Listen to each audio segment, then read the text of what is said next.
Are live. How we doing, Mets fans, or whoever you're a fan of? It's your boy Wardy, and we're back at it with the latest post-game segment as the Metropolitans today take down the Kansas City Royals in Game 1 of a 3-game homestand there at Citi Field by a final score again of 6-1. In tonight's show, I'll be breaking down all the key takeaways, headlined by Brett Baty's amazing performance still, Jeff McHitz doing it all, Francisco Alvarez, Harrison Bader, Brandon Nimmo, Pete Alonso, Tyrone Taylor. You get a hit, you get a hit, you get a hit, you get a run, you get a run. The Mets have been on absolute fire with their 2-out hitting, and that is far and away my biggest takeaway tonight. The pitching got the job done, and then some too. Easy work for the Metropolitans, as they are a shell of a team that they were just a week or so ago back at Citi Field in the best way possible. No more doom and gloom right now. We're seeing a lot of positives, a lot of excitement. Let's break it all down together. But before I do, spam those W's in the live chat to everyone first chiming in here on YouTube. People watching on Twitter, same applies, but no, I will only be interacting with the YouTube viewers per usual. I appreciate everyone first chiming in live and on replay. Make sure to smash that like and subscribe button for your boy. Really does mean a lot. We have officially at 25,000 subscribers here on the WardyNYM platform. Thank you all so much. Really does mean a lot. We will be doing a big giveaway as soon as next week on that front as a thank you for helping us reach our latest channel milestone. Really does mean a lot, everybody. But more than anything, spam those W's in the live chat right now. That's the most important thing. That's what I want to see. This was a tremendous ball game. So many things going in the Mets' favor, and I just cannot emphasize enough how good this Mets team was with 2-out hitting tonight. It was night and day from what we saw there at any point that we saw there in the 2023 season. 2022 shades is what we saw again today, but I'd even argue that things were slightly better considering the fact that you had a Mets team that, again, with 2 outs just did not let up on the gas, and they did not provide said offense by just simply no infield dribblers or whatever. They were going gap to gap. They were driving in those doubles. They were driving in however which way that they were feeling, but it was more than just a simple slap hitting that I feel we felt and saw so much of the 2022 season. The Mets have more depth. They have more lineup like never before, and just imagine what this lineup can be once JD Martinez returns. Of course, he's dealing with the cortisone shot in the back, trying to get his back feeling right. He's just getting some movement right now. He'll be back in games shortly there in rehab before he makes his long-awaited Mets debut, folks. But Brett the Met Baty is a grown man. Yes, he is, AZ. Thank you so much for the $2 haul. Really appreciate that. 30 hits for Shizzle. You love to see it. Dealing with great member as always. My man Yoshima, thank you so much for the gifted. I really appreciate that. Let's get some love and hype in the chat for my man Yoshima here, who's not only been a long-time subscriber, long-time member, great friend on the channel, but comes in with the big membership. Thank you so much for that. Really does mean a lot for the gifted. Yoshima with the $5 holla says, not to get ahead of myself, but this Mets team might be different. It feels so good. And yes, it does. And look, I'm not going to get ahead of myself either. I still understand that this is a very exciting Royals team where Bobby Witt Jr. did nothing tonight, but I'm expecting him to do something as soon as tomorrow. I'm expecting it by Sunday. Again, just because the Mets are rolling right now does not mean I'm going to be drinking the Kool-Aid and saying, no, we're never going to lose a ball game again. But for the time being, they're never going to lose a ball game again. You'll love to see it. Absolutely juiced, absolutely hyped. You look at the highlights there too. Luis Severino had his stuff tonight. The only thing he was missing was length. That has been the continued issue with Sevy and this entire rotation as a whole. Can the Mets get length from their starters beyond the 5th inning? So far, they've only had 2 starters stretch out of 6 innings. One of them was Jose Buto. The other, I want to say, was Minaya. Maybe Quintana. Yeah, Quintana hasn't fallen in that mix yet either. Sevy hasn't either at this point. Only Minaya and Buto, and Jose Buto, who's going to be called up by the Mets if it wasn't official already. He'll be starting for the Mets this Sunday on the Doc Gooden retirement day. Big game. Very excited to see what Buto can do. But more than anything, folks, I'm just excited to react with you all here. Francisco Lindor got the standing O that a lot of fans were clamoring for over the past couple days, including myself. And honestly, it seemed like it worked out well. We saw some of the better hacks from the left side of the plate not Nemo, even though he was great today too. from Lindor, which was awesome. And again, you could just tell that Lindor really appreciated the fans going out of their way to really uplift him. This is what I mean, folks. Color me shocked. It's almost like trying to support your players while they're down, especially, can only be a potential positive for them and not a further net negative by booing. Again, crazy concept. I know. Who would have thought? Who would have fathomed? Apparently, a good portion of this fan base still can't comprehend that. But the ones that have, that's absolutely fantastic, folks. But we have a ball game to break down. I do not want to dilly dilly-dally too long. I want to break down all the goods, what transpired in this one, folks. And I also want to know, before I break down, in my opinion, my player of the game, I don't have a graphic for right now, but I will break down what is my player of the game today, the guys that stood out the most. But before I do that, later on the show, for the time being, aside from spamming those W's in the live chat for people watching us on replay on YouTube, smashing that like and subscribe button, let me know in the comments on replay. Let me know in the live chat right now, who is your, if we'll just call it a buck how it is, who is your Wardy player of the game? Who do you think is going to be player of the game that I'm going to pick? Or who do you think is going to be the player of the game overall that you feel is most deserving, regardless on if it's going to align with mine or not? Let me know in the live chat right now. I see Subaru. I see Priest. Bench Lindor. Here we go with the nonsense again. God forbid the guy gets a hit today. That means he's a bum. Trust me, I know he's still not playing well. I understand that. Mets aren't going to bench Lindor, especially after getting a hit today. I'm sorry to break it to you.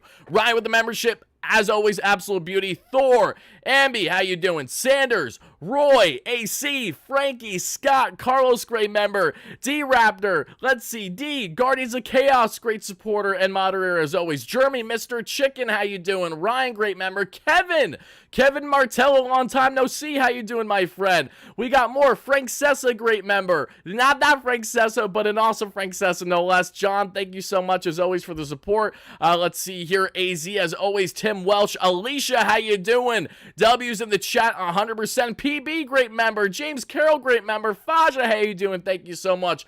Danny Matos, Buzz Talk, everybody and their mother first chiming in. Happy to have you all in here, folks. I missed the song. You didn't miss the song, Ricky, because I was waiting for you. Cue the effing music, baby. The Metropolitans win this one. Before we get into breaking down the ball game, we, of course, have to do our padded, and yes, whether you love it or hate it, we're rolling, as always, with the official WardyNYM post-game jingle, folks. Let's have ourselves a day. Let's get into it. Postgame. Postgame. Calling all Met fans, come and join us now. Talking about this game and gonna break it down.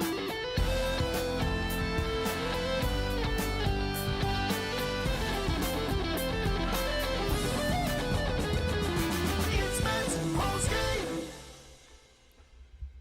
AZ said it best in the chat right now. Stepping in City and beating the Red Hot Royals is such a great boost in morale. Not only that, but you're coming off of a heater where you took 2 out of 3 in Hotlanta against those schmucks in the Braves, and now you tell me that you're going to take the first game comfortably at Citi Field?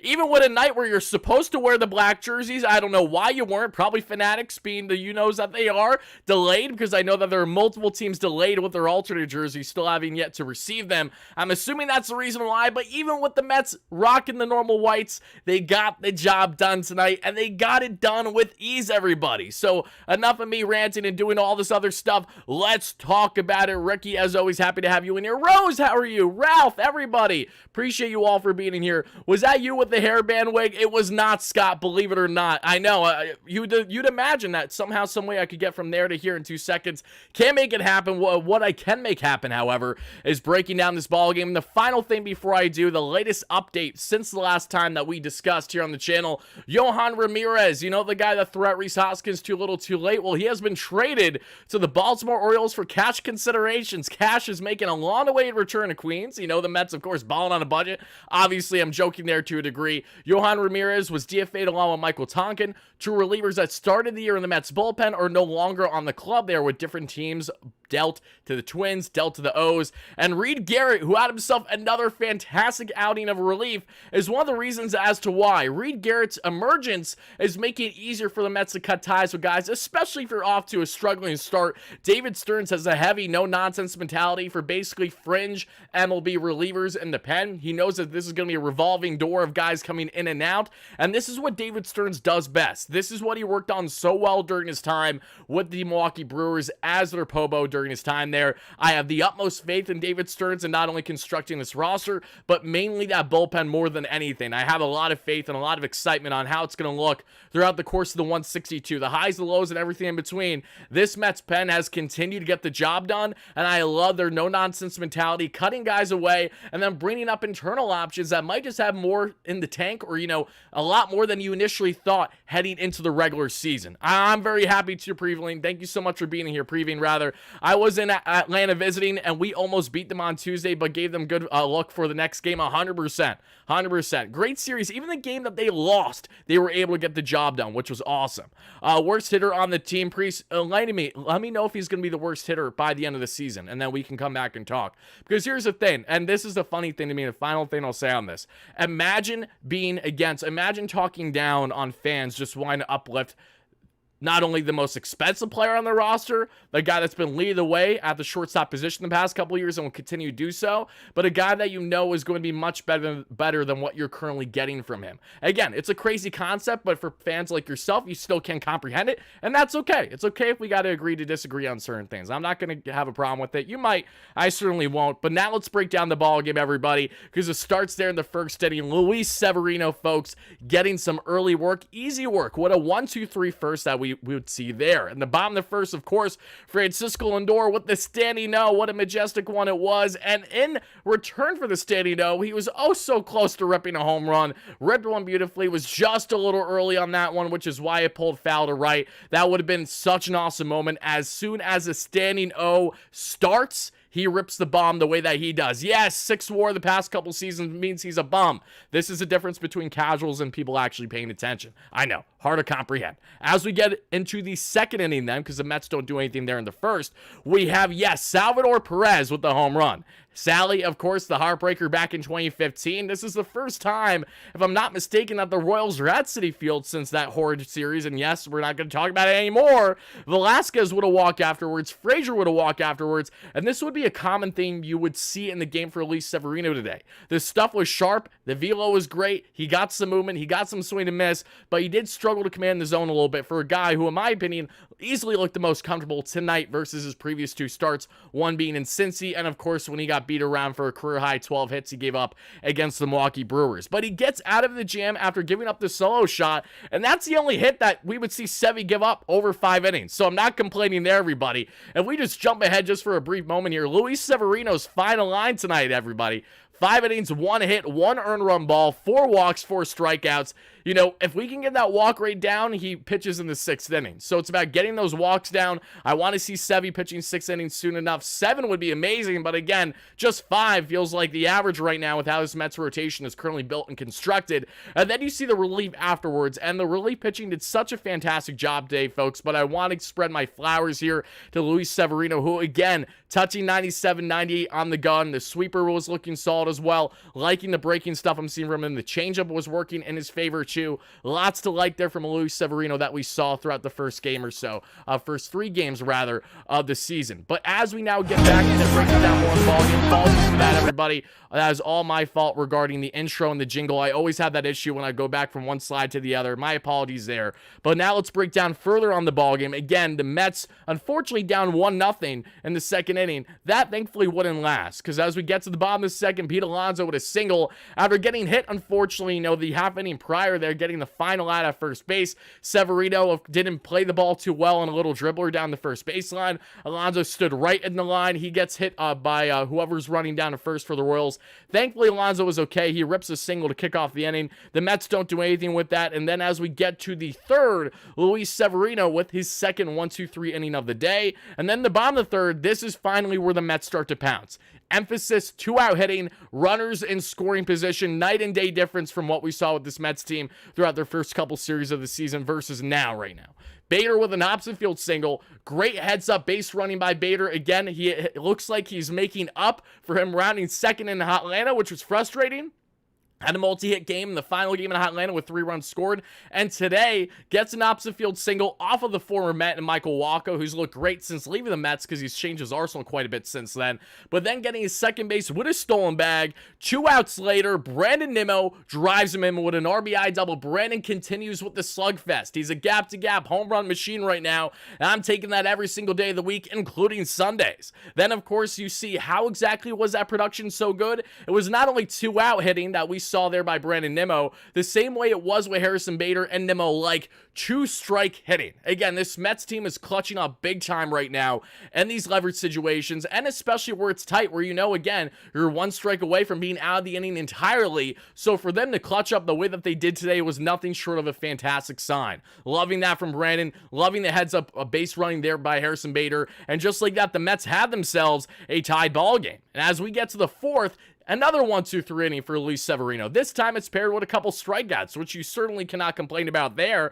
And then we get to the bottom of the 4th with 2 outs. Emphasis again, everybody. 2 outs. How does this happen? Francisco Lindor gets on base with a walk. Good at bat. Pete Alonso, like first pitch swinging right after with a double play ball. 2 outs already. That doesn't matter because the baby Mets are going to pick up the veterans, the true leaders on the team, because they're starting to become leaders of their own. Brett Batty gets himself on base with a single. Francisco Alvarez gets on base with a single. Jeff McNeil, everybody. Jeff McHits is looking like the McHits that we have missed oh so much. Shout out, as always, to my amazing sponsor at BetUS. A little bit more on them later on into the show, though, folks, because Jeff McNeil here with an Oppo RBI single. I am loving seeing McNeil finally start to spread the field. Him opposite field, hitting them where they ain't, is the prime Jeff McNeil that we have known, loved, and coveted over the years. This is a Jeff that we want to continue to see. A massive, not 1, not 2, but 3-hit game, his first of the season. This is the Jeff McNeil I've been missing for so long, what feels like a year plus.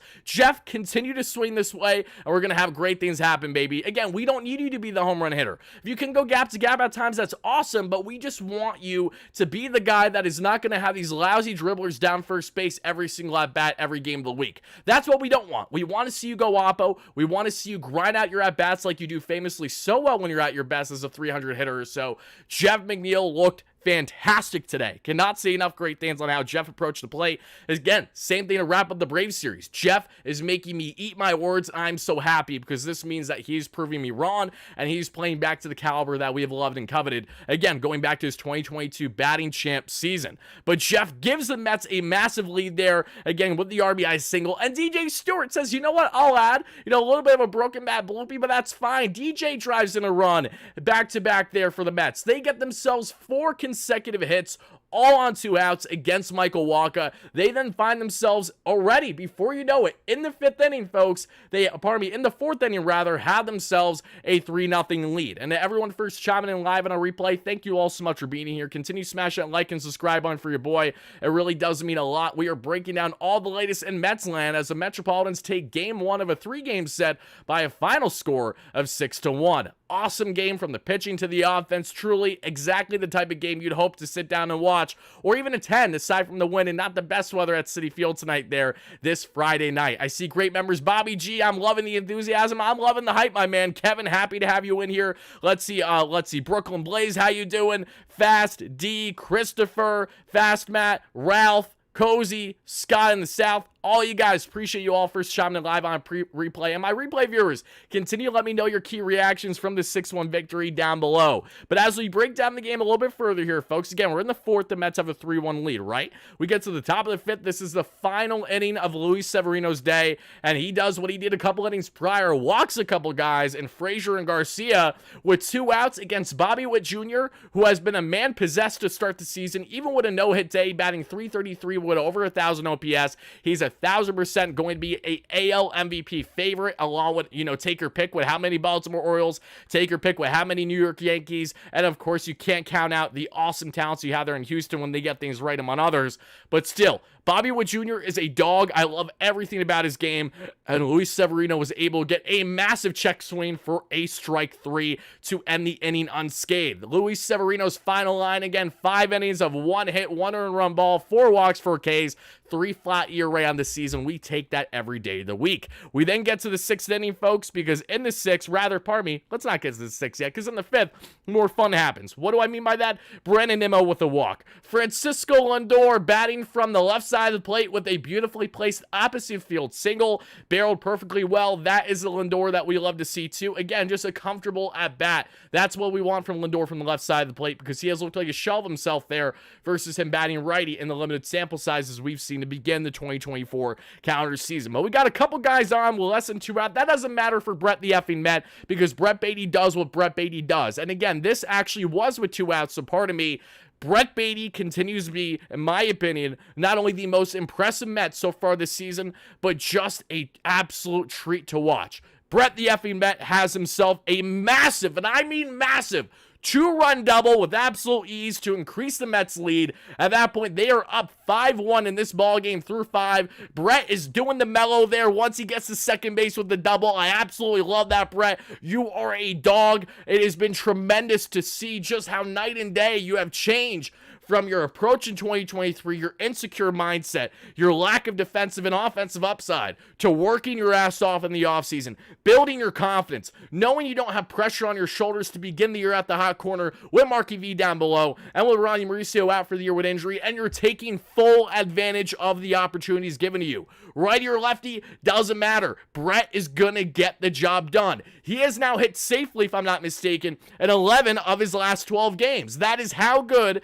Brett Batty has been. With 2 out hitting, absolutely tremendous. I mean, if Brett Batty isn't getting on base, it honestly feels bizarre at this point. He has now hit safely in 7 straight games. Brett Batty on the season right now, folks, is batting .327 with a just under 800 OPS. The power is going to get increased there, thanks to the double. If we see more bombs sooner than later, even if Brett, again, is right around a 20 home run guy this season, 15 to 20, it's the overall production we're getting offensively and defensively on a night-to-night that makes you believe that he is one of many weapons in this Mets lineup that not only deepens their lineup, but makes them one of the better lineups in all the National League when they're firing on full cylinders. When they have Francisco Lindor doing what he's supposed to do. When they have JD Martinez batting DH there and clean up every single day and raking like we fully expect him to do, even if he starts that slow, which wouldn't shock anybody, considering the back and considering, of course, he didn't have a proper spring training. When this Mets team is on full cylinders, I'm very excited and interested to see what the high is going to be there for sure. But a lot of awesome takeaways again. Mets have themselves a 5-1 lead, as we would see there, through 5. As we get to the 6th, Jake Diekman comes in because Sevy's day is done. Diekmeister gets the job done. He gives up a single to Vinny Pasquantino, who we absolutely love. How you doing? Where you been? Where you going? Aside from that, however, he gets a couple quick outs, and his day is done. 3 batters faced. That's all Mendy's doing, and I love the aggressiveness by Carlos Mendoza today. Do not keep Jake Diekman in there, because again, even with 2 outs, you don't know if he's going to walk the next batter he sees, which is very much a strong likelihood. We bring in Reed Garrett. Yes, the dog that pitched 5 scoreless innings so far this season continues to look like a dog. Gets the final out of the inning. We then get to the 7th inning. Reed Garrett, you know what? I'm going to have another 1, 2, 3. Reed Garrett's final line today in relief. 1.1 innings of scoreless baseball, folks. No hits, no earned runs, no walks, just 2 strikeouts like the dog that he is on 15 pitches and 1.1. Reed Garrett now has over 6 scoreless innings so far for the Mets this year. By a show of hands, who is taken back by the emergence of Reed Garrett? Out of all the guys that you would have expected to be called up early on this season from the AAA Mets in Syracuse, like a Shintaro Fujinami, whose birthday is today. Happy birthday, Shintaro, you absolute beauty. Fuji has a 2.25 ERA, by the way, for those that aren't aware, so far in Syracuse, including 1.1 scoreless innings today. So I think, again, it's a matter of when, not if, he will be called up by the Mets this season to try to impact their bullpen as a flamethrower who has disgusting stuff, just has to keep the command right, which we know can be an issue with them. I got asked by show of hands, people watching live on a replay, how many of you are taken back by Reed Garrett's brilliance out of absolutely nowhere? This is not a guy that I had any anticipation whatsoever of impacting the Mets positively, 1, to the degree that he is 2. Carson, my man, how you doing? Happy to have you in here as always, you beauty. But I agree, I'm on the same length as you. Reed Garrett is pitching like a guy right now that very well could be potentially the next Trevor Williams. Again, I'm not going to get ahead of myself. I know it's early. I know Reed Garrett is just a couple bad outings back-to-back away from being sent down by the Mets, DFA. Like that, that feels like it's going to happen at some point. Not that I wish it. Reed, I'm loving the story. I'm just, again, trying to keep this hype. While it's awesome, I also want to keep my expectations level-headed. So Reed Garrett, for what you've done so far, thank you so much. And if you continue this production, thank you again. Thank you in advance. It has been a blessing in disguise to see what you have done so far and what has been a saving grace in certain ways for these Mets starters that need a guy to come in there for an inning or two to eat those innings. Without Reed Garrett, the Mets do not win the ball games that they have won with him in there. He has been an absolute dog, loving. Again, kind of in unison with the Mets team as a whole right now. I am loving everything that I am seeing. For the most part. Of course, we still have our gripes with certain things, but I digress. We then get to, we talked about the 7th, we get to the 8th inning, and this is the final dance. Pete Alonso with a line drive home run, his 4th of the year. Pete Alonso looking to have 50-plus bombs this year, and I won't be surprised if he finds himself in that category. Jeff McHitz with his 3rd hit of the day, this time being his 2nd opposite field single. You love to see that. Tyrone Taylor with a single, Harrison Bader with a single. After the Alonso home run, folks, the Mets had 2 outs. The Mets loaded the bases with 2 outs there in the 8th inning against that schmuck and Will Smith, the former Atlanta Brave, former Houston Astro, who had a 13.5-year rate entering this game before facing Alonso. Alonso lefty on righty. Reliever-wise, he eats that up for breakfast. It's starters where we've had more concerns in the past, at least.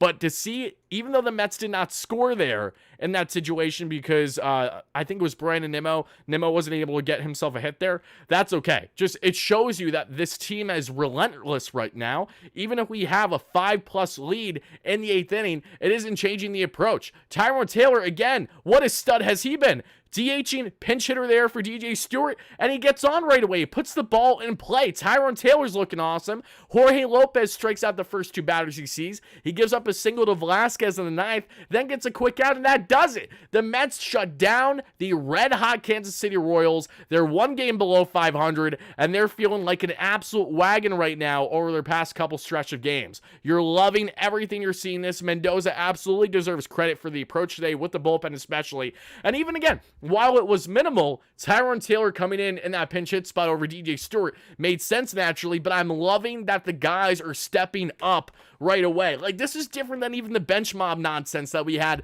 back in the 2021 season when this team, was a shell of what it currently is, talent-wise for the most part. 2022 when they had the flashes as well. No more Tomas Nidos, Luis Guillormes as our saving graces. Jonathan VR, we all love Jonathan, I get that, and others, but you actually have weapons right now. And when this team is running on full cylinders, when a Zach Shorten or Joey Wendell is not on the bench, when a DJ Stewart is potentially not even on the bench, even with how hot he's been the past couple of games, JD Martinez in this lineup lengthens so much. This Mets bench is going to surprise some people this year. It already is. And Tyrone Taylor, as I told you all from the beginning, is that guy. A heavy fastball hitter, great defense in center, left, and right. We saw the almost home run snagging grab against Marcell Ozuna in that clutch win in the first game of that series, if I'm not mistaken, when the Mets won 8-7.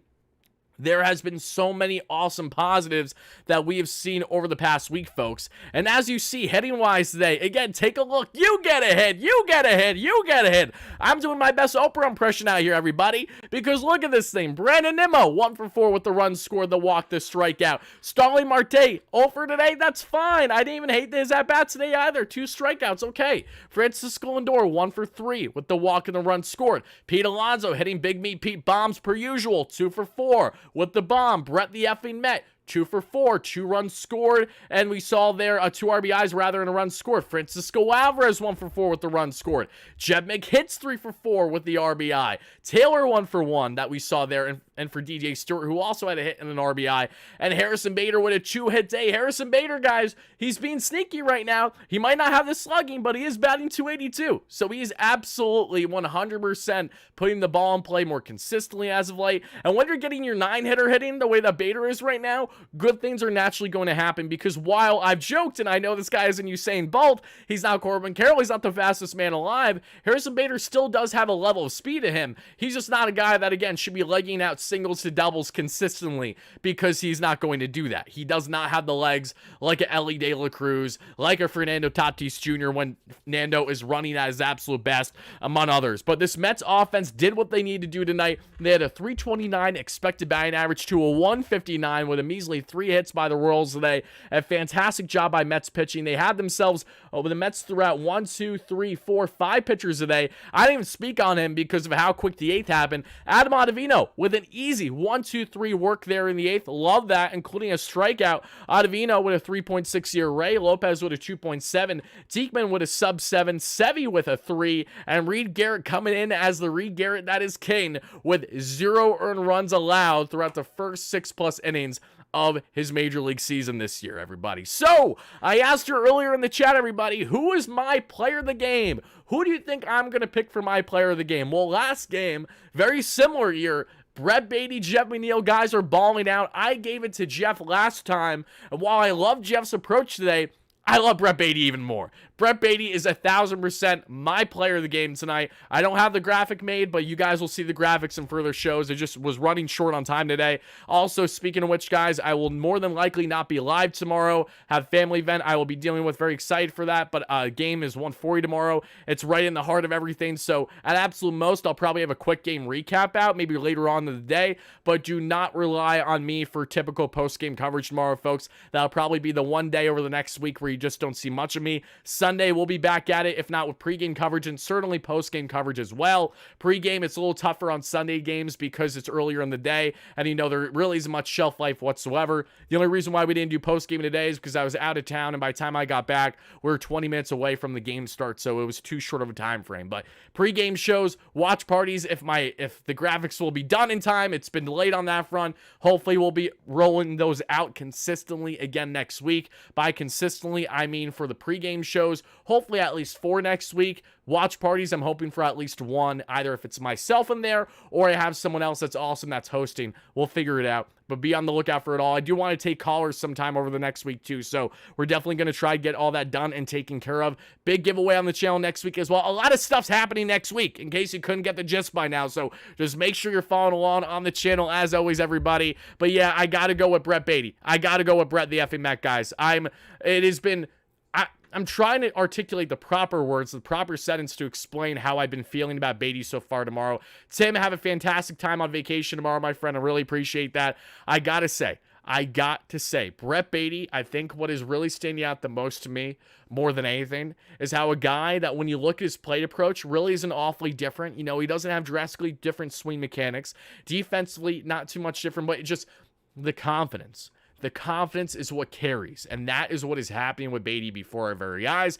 We discussed it in our latest Bridging the Gap podcast yesterday, breaking down the latest in New York baseball for Mets and Yankees alike. Myself and Patrick Hennessy. Pat was the least toxic he's ever been in a show as well, so highly implore you all to check it out. It's still very relevant. We had a entire segment on Brett Batty and what stood out the most about him. We also talked about Anthony Volpe and his great start for the Yanks as well. Talking about both these team starts and how the Mets are up and down. The Yanks on a heater, obviously, and how we feel about heading into these series that, of course, have started. Also talking about MLB pitching and why it's epidemic right now with the injuries, and a little bit on Jackson Holiday, who I'm a big fan of, and Pat not so much because he's with the Orioles, making his excited and long-awaited first game debut there for the O's, which I believe was against the Red Sox there where he had the RBI ground out. But how about those Knicks? Don't even get me started on the Knicks right now. They just absolutely curb stomped, pistol whipped a team that was 35-3 or something along those lines at home, and the Celtics. The final game this season, the Knicks did what they needed to do. They absolutely dominated. They're making excuses post-game. Celtics saying, we didn't try, yet none of their starters are playing today. Miss me with that bullshit. Knicks fans, stand up right now. Make sure you subscribe to my good friend Richie at Knicks Media. I collaborate with him on pretty much right now a bi-weekly basis, just given my schedule. Fantastic Knicks YouTuber. Check him out. For my Knicks fans, we are all hyped together. If you're a fan of not the Knicks, I apologize if I just offended you there, but I promise you're going to get on with your life and it's going to be okay. But let's talk about, before we get into anything else, folks, let's talk about my amazing sponsor on the channel, as always, as BetUS. We break down in our pregame coverage as well, everybody, what is so awesome about BetUS, who has you covered with all your sports betting needs. So by clicking the link in the description right now, you too get a 125% boost with your first 3 deposits. deposits. Again, if you want to get in on NHL and season action, NBA season action, or if you want to tail my picks and props that I do for every pregame show multiple times a week for MLB slates, make sure to check them out as always. But right now, folks, and I discussed it in yesterday's postgame show, they have the most insane promo going right now that is completely irrelevant to what you would think with BetUS, but is awesome. They are looking for, yes, and I quote, a wiener connoisseur. What this means, and you can click the link down below. I have two separate links. One is to sign up for BetUS. The other is to apply today. Guys, do you guys love hot dogs? Do you love absolutely drilling down glizzies or wieners? Pause. However you feel, if you're a hot dog connoisseur like me, if you love trying out different hot dogs from different ballparks, if you want to go to every single major league ballpark in baseball, all 30 of them, have all your expenses paid for, at least with flight, travel, those types of things, and you have to find the biggest, the juiciest, the widest, the thickest, again, however you want to say it, yes, the best wiener in all major league ballparks. You can do that scot-free while also taking in a whopping $2,500 in cash, a $500 gift card at MLB Shop, and a 1-year subscription to MLB TV. This is insane. I've applied as well. I highly implore you all to do, and all you have to do again is apply today by clicking the link down below and tell them why you think you are most deserving to be their wiener connoisseur. Again, they're paying for everything for the most part, right? They're giving you money as well, just for the sake of doing it if they choose you. They're looking for one person who has the best taste buds, who feels that they can judge the wieners best out of all major league ballparks. If you are interested in something like that, which I know many of baseball fans are, again, expenses paid for the most part, and they're getting $2,500, $500 there that you see with the MLB gift shop, and then, again, a year subscription for free. How can you go wrong? Sign up today, click down below, but again, make sure you emphasize why you stand out as the best wiener connoisseur versus others. What makes your taste buds different? What do you evaluate most when you're trying to find the best hot dog? Because as we have it right here, longest length, diameter, weight, and price. I am not joking. This is actually a thing, and it is fantastic. So again, check it all out. If you're interested, if you want to do your best Joey Chestnut impression right now, if you want to hit all the ballparks and down those glizzies left and right, 50 and 60 each game, do whatever you want, but do it with BetUS by being their official wiener connoisseur. Check them out today, and as always, shout out BetUS for being an amazing sponsor here on the channel. Yes, Acuna's hitting, Dom Hamill dealing with 10Ks. We saw that yesterday for the minor leagues. You'll love to see that. Cannot wait to see those boys up in the bigs at some point. I can't get over it, guys. I can't get over that awesome promo. The best wiener, Seymour Wiener. That's a good point. That is a good point that I actually didn't think about. Seymour Wiener, Mets legend, of course. He was, I believe, the veteran of the game in the Mets home opener, and he took over the game. You know, in a game where the Mets were piss poor, Seymour Wiener was anything but. So you'll love to see that. Exactly, Sean. It doesn't need to make sense. That's what makes it so good, everybody. So at this point in the show, I'm going to continue to break down again my key takeaways, folks. But in a nutshell, Mets win by a final score of 6-1. Again, Jose Ramirez was traded to the O's yesterday for cash. Lindor with the standing O, which I love. Sevy with 5 innings of 1 hit, 1 earned run ball. Brett Batty with 2 hits and a couple RBIs. Alonso with 2 hits and a bomb. DJ Nimmo putting in the offense. Jeff McHits, not 1, not 2, but 3 hits today, including an RBI, which you love. An elite 2-out hitting approach with runners in scoring position. Lots to love, folks, but to everyone watching live right now, we're going to continue to go on with the show. To people watching on replay, this is where I'm likely going to cut things off. So let me know your biggest takeaway in the comments down below from today's 6-1 victory over, yes, the Kansas City Royals. Again, the next live show, if it'll not be Saturday, it will 1,000% be this Sunday on Doc Gooden's excited and long-awaited retirement day, so be on the lookout for that. Thank you all so much for watching. For all my live viewers watching on YouTube or on Twitter, we're going to continue with the show. People on replay, smash that like and subscribe on your way out. We'll see you all again real soon. Let's go Mets, baby. They win by a final score of 6-1. Now let's take the series.